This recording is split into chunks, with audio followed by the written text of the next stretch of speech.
समाचार टीवी में आज का मुख्य समाचार। नेपाल से 40 यात्रियों को ले जा रही एक भारतीय बस एक नदी में गिरने की खबर आ रही है। जानकारी के मुताबिक गोरखपुर से यात्रियों को लेकर नेपाल गई एक भारतीय बस शुक्रवार को हादसे का शिकार हो गई। बस पोखरा से काठमांडू जा रही थी। रास्ते में बस तनहुन के अबुखेरनी के पास मर्सियागंडी नदी में गिर गई। तनहुन के एसपी बीरेंद्र शाही ने बताया कि मर्सियागंडी अबुखेरनी ग्रामीण नगर पालिका के बोर्ड नंबर 2 स्थित एन पहरा के पास बस नदी में गिर गई। स्थानीय पुलिस कार्यालय के निरीक्षक अबुखेरनी मौके पर पहुंच गए। सेना और सशस्त्र बलों को सूचित कर दिया गया। बस का नंबर UPFT 7623 बताया जा रहा है। आगे की जानकारी का इंतजार है। प्रधानमंत्री नरेंद्र मोदी इन दिनों यूरोप में है। वो 21 और 22 अगस्त को 2 दिवसीय पोलैंड यात्रा में राजधानी वार्सा में थे। इसके बाद पीएम मोदी ट्रेन से युद्धग्रस्त यूक्रेन पहुंचे। अपनी इस यात्रा के दौरान प्रधानमंत्री मोदी यूक्रेन के राष्ट्रपति व्लादिमीर ज़ेलेंस्की के साथ वार्ता करेंगे। इसमें यूक्रेन संघर्ष के शांतिपूर्ण समाधान पर भी चर्चा होगी। महाराष्ट्र के बदलापुर में नाबालिगों के साथ यौन उत्पीड़न के मामले में स्कूल प्रबंधन के खिलाफ FIR दर्ज कर ली गई है। मामले में विशेष जांच दल ने बताया कि पॉक्सो अधिनियम के धारा 19 के प्रावधानों का पालन न करने के लिए यह FIR दर्ज की गई है। प्राथमिकी में कहा गया है कि जब भी किसी अधिकारी को नाबालिगों के खिलाफ इस तरह के यौन उत्पीड़न के बारे में पता चलता है तो उसे आगे की कार्रवाई के लिए पुलिस अधिकारियों को इसकी सूचना देना अनिवार्य है। मामले में दोनों पीड़ितों और उनके माता पिता के बयान भी दर्ज किए गए हैं। सोशल मीडिया पर सिपाही भर्ती परीक्षा के पेपर लीक होने की अफवाह फैलाने वालों पर शिकंजा कसना शुरू हो गया है।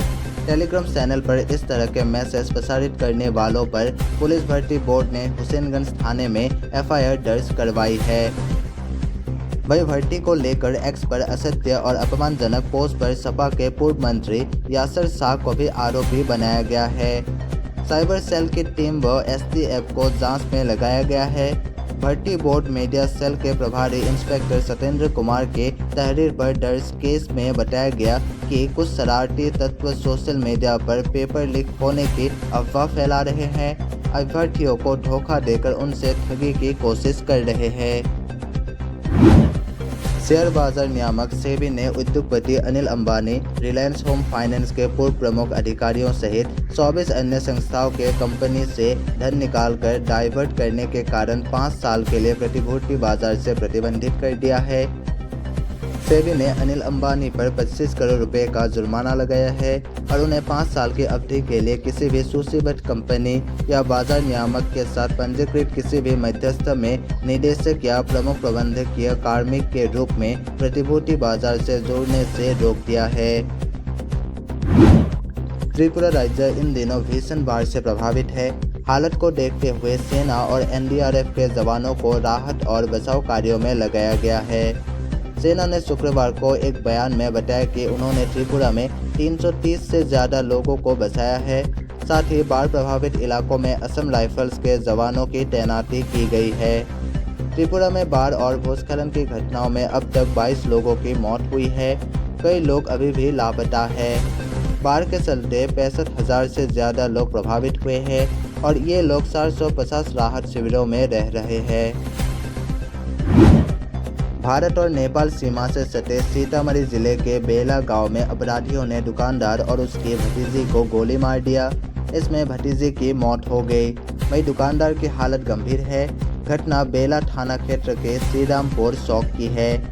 गुरुवार मध्य रात्रि अपराधी वारदात को अंजाम देने पहुंचे थे। घटना में एक युवक और एक 8 वर्षीय बच्ची को गोली लगी। दोनों को इलाज के लिए सीतामढ़ी के निजी नर्सिंग होम में भर्ती कराया गया। हालांकि इस दौरान बच्ची की मौत हो गई। युवक की गंभीर स्थिति में इलाज चल रहा है। गोलीबारी की घटना के बाद इस इलाके में दहशत फैला हुआ है। इंदौर के पास सोरल में एक फार्म हाउस की निर्माणाधीन छत गिरने से 100 मजदूर उसमें दब गए। 5 मजदूरों की मौत की सूचना है। मौके पर पहुंची एम्बुलेंस ने घायलों को पास के अस्पतालों में भर्ती करवाया। आसपास के गांव के ग्रामीण मदद करने पहुंचे। मौके पर मौजूद पटवारी प्रकाश सोनी ने बताया कि खसरे पर फार्म हाउस मालिक का नाम ममतापति कन्हैया लाल और अनयापति भरत डेमला दर्ज है। इंदौर कलेक्टर आशीष सिंह ने कहा कि सोरल में निर्माणाधीन इमारत में गुरुवार को ही स्लैब डाली गई थी। रात को मजदूर उसी के नीचे सो गए। पुलिस प्रशासन के अधिकारी मौके पर है। राहत कार्य जारी है। घटनास्थल पर मौजूद एसपी हितिका वात्सल ने बताया कि 3 जेसीबी और 1 पोकलेन के मदद से मलबा हटाया जा रहा है। अभी तक 5 शव निकाल लिए गए हैं। हादसे में पवन पिता भंवरलाल पंसाल, हरिओम पिता रमेश, अजय पिता रमेश, गोपाल पिता बाबूलाल प्रजापति और राजा की मृत्यु हो गई। महाराष्ट्र में इस साल अक्टूबर-नवंबर में विधानसभा चुनाव होने वाले हैं। इस चुनाव को लेकर राकांपा एसपी नेता रोहित पवार ने भाजपा के प्रदर्शन को लेकर बड़ा दाव किया है। उन्होंने कहा कि राज्य में भाजपा 7 से ज़्यादा सीट नहीं जीत पाएगी। उन्होंने चुनाव की तारीखों को लेकर भी बड़ा बयान दिया है। उन्होंने कहा कि महाराष्ट्र में चुनाव जम्मू कश्मीर के साथ होने वाला था, लेकिन भाजपा डरी हुई है। विशेषज्ञों का मानना है कि चुनाव 26 नवंबर से पहले होगा, लेकिन शायद इसे दिसंबर तक के लिए स्थगित किया जा सकता है। कांग्रेस अध्यक्ष मल्लिकार्जुन खड़गे ने शुक्रवार को मनरेगा योजना को लेकर केंद्र सरकार की जमकर आलोचना की।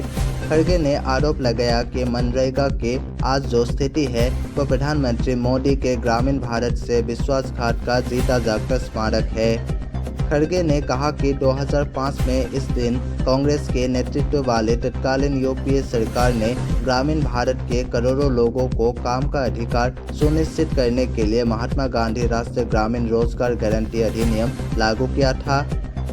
सोशल मीडिया मंच एक्स पर साझा एक पोस्ट में खड़गे ने लिखा कि वर्तमान देश में 13.3 करोड़ सक्रिय श्रमिक है, जो कम मजदूरी, बेहद कम कार्य दिवस और जॉब कार्ड रद्द होने के बावजूद मनरेगा पर निर्भर है। खड़गे ने आरोप लगाया कि प्रौद्योगिकी और आधार का उपयोग करने की आड़ में मोदी सरकार ने 60 करोड़ से ज़्यादा श्रमिकों के जॉब कार्ड को रद्द कर दिए।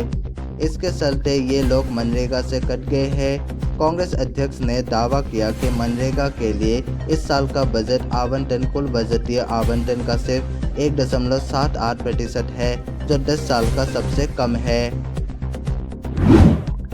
उड़ीसा विधानसभा के बजट सत्र के दौरान सदन में जमकर हंगामा हुआ। इस दौरान बीजू जनता दल और कांग्रेस के विधायकों ने जमकर हंगामा किया। वे गंजम जिले में शराब त्रासदी को लेकर विरोध प्रदर्शन कर रहे थे। कार्यवाही के दौरान बीजेडी और कांग्रेस के नेता सदन के बीचों बीच आकर हंगामा कर रहे थे। कुछ विधायक तो विधानसभा अध्यक्ष के आसन तक भी पहुंच गए। वहां मौजूद सुरक्षा कर्मियों ने उन्हें आसन के पास से दूर किया। विपक्ष राज्य के आबकारी मंत्री के इस्तीफे की भी मांग कर रहा है। भारतीय अंतरिक्ष अनुसंधान संगठन के अध्यक्ष एस सोमनाथ ने भारत के अंतरिक्ष क्षेत्र को मजबूत करने की दिशा में प्रधानमंत्री मोदी की भूमिका की जमकर तारीफ की।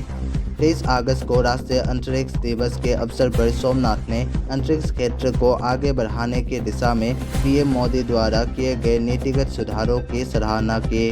उन्होंने कहा कि प्रधानमंत्री के रूप में पीएम मोदी ने न केवल अंतरिक्ष क्षेत्र में नई नीतियां बनाई है, बल्कि उन्हें लागू भी किया है।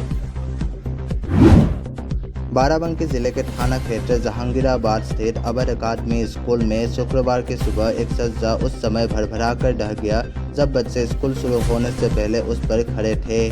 हादसे में करीब 1.5 दर्जन बच्चे गंभीर रूप से घायल हो गए। आनन फानन में सभी बच्चों को जिला अस्पताल ले जाया गया।